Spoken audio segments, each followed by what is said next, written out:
ఎగువన కురిసిన వర్షాలకు గోదావరి పొంగి పొర్లుతోందన్నారు పినపాక ఎమ్మెల్యే పాయం వెంకటేశ్వర్లు.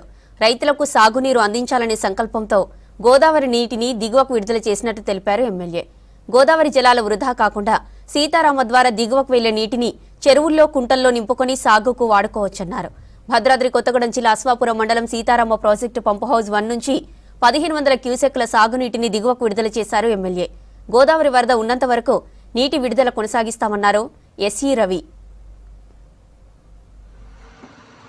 సీతారామ ప్రాజెక్టు ఈరోజు గోదావరి నిండుగా పోతా ఉంది.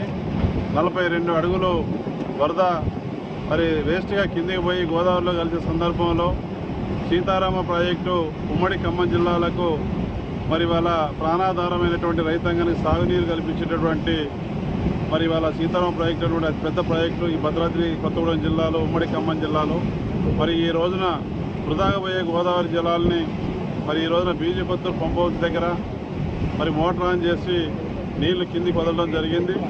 మరి ఈ నీళ్లు వరద నీళ్ళు ఏవైతుందో ఈ రోజున మనం మరి చెరువులు గుంటలు అన్నీ నిండు గుండెలాగా నింపి పెట్టుకుంటే పంటలు అనేటివి ఎండిపోవు.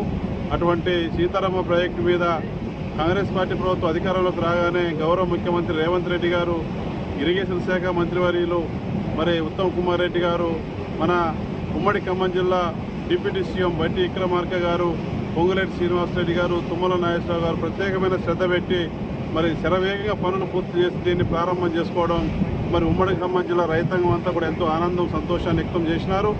ఈ రోజున గౌరవ ముఖ్యమంత్రి రేవంత్ రెడ్డి చేతుల మీదుగా ప్రారంభం చేసుకున్నటువంటి ఈ సీతారామ ప్రాజెక్టుని ఇవాళ మనం నీళ్ళు ఇవాళ కాలువ ద్వారా నీళ్ళు వెళ్తూ ఉంటే రైతులందరూ కూడా ఆనందపడుతూ ఉన్నారు.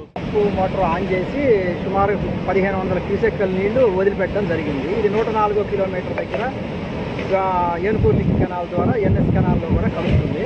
దానివల్ల రైతాంగానికి చాలా ఉపయోగపడే పరిస్థితి ఉన్నది. 1500 క్యూసెక్లు ప్రస్తుతం వదిలిపెడుతున్నాము. దీన్ని కంటిన్యూ చేస్తాం. ఎప్పటి వరకు అవసరం ఉంటే అప్పటి వరకు కూడా రిలీజ్ చేయండి. ఎందుకంటే గోదావరి ఫ్లడ్ వస్తుంది, మనకి పుష్కలంగా నీళ్లు